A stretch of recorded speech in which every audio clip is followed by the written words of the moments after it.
All right, folks, it's that time of year again. It's Oscar season. I don't know if this video is going to come out before or after the Oscars happen, but I am filming it before they happen. I'm going to rank the best pictures. Let's do it.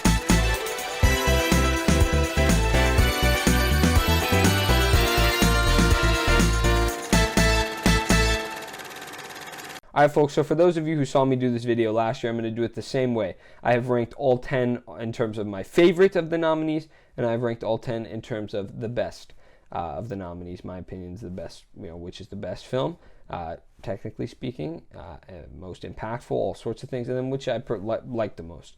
That said, let's get into it. By the way, so I made a total point. So, example, if something was my 10th favorite, but first best, it gets 11 points because it's 10 plus 1. So obviously that'll factor in. I will tell you how many points each one got, where it fits into my favorite and best. Let's do it. Folks, coming in at last place with 20 points. That means it was my 10th favorite, and the one I believe to be the worst of this crop of nominees is going to be Coda. It's going to be Coda. Now, I didn't dislike this film. I gave it a B. But it's pretty unremarkable, to be quite honest with you. I don't think it's deserving of Best Picture. I really hope it doesn't win Best Picture. It's sweet, but it's very Hallmarky is the thing I've heard people describe it as, and I 100% agree. I've thought this the whole time, by the way. This isn't a new feeling for me. And I think a lot of people, maybe everybody else thought this the whole time too, but I'm seeing a lot more opinions of it, probably just because it's coming to the limelight a lot more as it creeps its way up to a Best Picture win. Not rooting against it by any means, just my least favorite and the one I believe to be the worst, so it's going to be last place. Coming in at 9th with 16 points is going to be Belfast. Actually, 3 films tied with 16 points, and the way I do that is whichever is higher on my favorite list, I give priority. So all these 3 films are pretty close. You'll see. So Belfast coming in 9th. Look, again, fine. I gave it a B. I think I gave it an A actually originally, but I did switch it to a B just because, again, it's pretty plain. It's pretty standard, it doesn't do a lot. It doesn't do a whole much. It's well made. It's a nice story. I found myself a little bored, a little unentertained by the whole thing. Wanting more is what I wanted out of Belfast, and it didn't really do anything for me, unfortunately. So it is going to be 9th. At number 8, also with 16 points, is going to be King Richard. I gave this film a B. It's the only one of the remaining nominees I gave a B. And the thing here is that it's just an average sports film, outside of the incredible Will Smith performance, and it is certainly well made. Nothing too special in my opinion, but it is well made. It's certainly sufficient. And then that Will Smith performance is just incredible.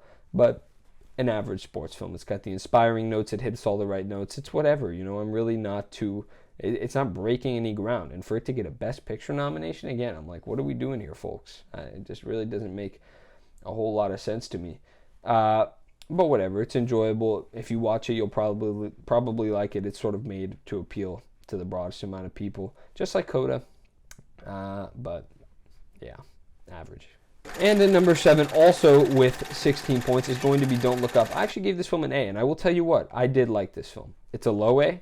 But I thought it was funny. It succeeded in the elements. It was entertaining. It was everything I wanted it to be. Is it obnoxious at parts? Yes. I find Adam McKay's style, his editing, his directing at times to just be, too on the nose, too much, a little bit pretentious. I'm sorry, Adam McKay.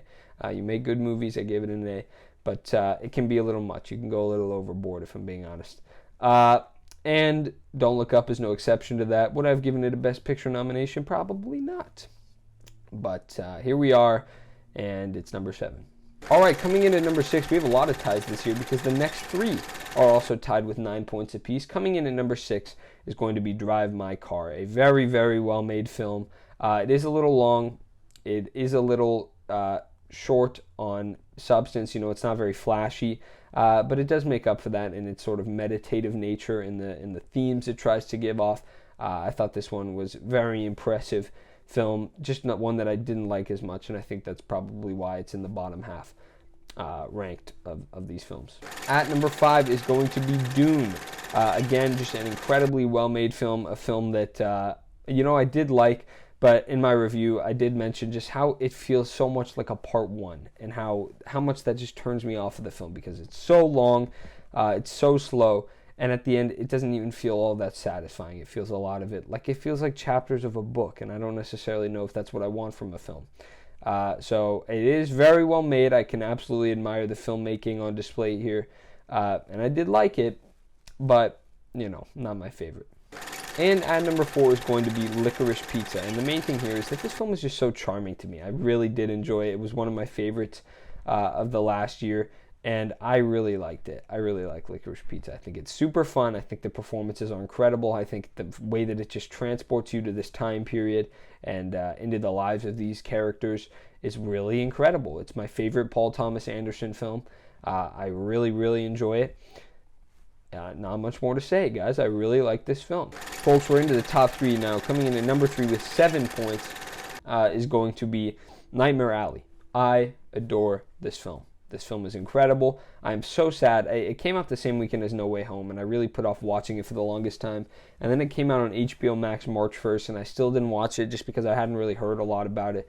And then I watched it, and I was just absolutely blown away. I was surprised I didn't watch it sooner. I've now seen it twice, once in theaters, and this film is just incredible. Guillermo del Toro, I've seen 2 of his films. I really need to see more now because I love both. The man knows how to create an atmosphere. He knows how to tell a story. He knows how to incorporate these themes into his stories.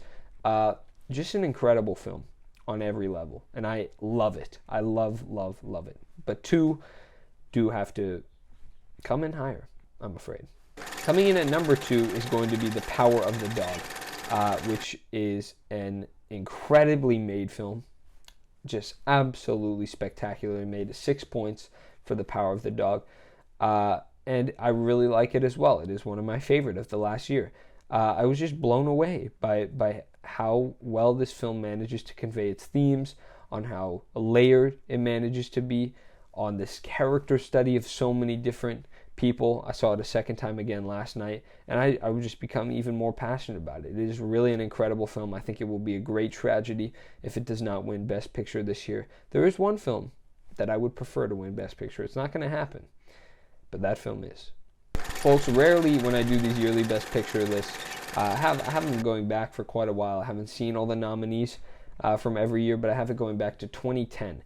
And very rarely is a film both my favorite of that crop and the best of that crop. But that has happened this year with West Side Story, which is just an absolutely remarkable display of filmmaking. Spielberg outdoes himself. I mean, this is his 5th decade, I think, his 6th maybe, making films, and yet he still manages to be one of the best directors working today. He still manages to elevate the game. He still manages to create one of his best films of all time in the year 2022. And also just a film that I love. I absolutely adore just every scene in this film. It is so well made.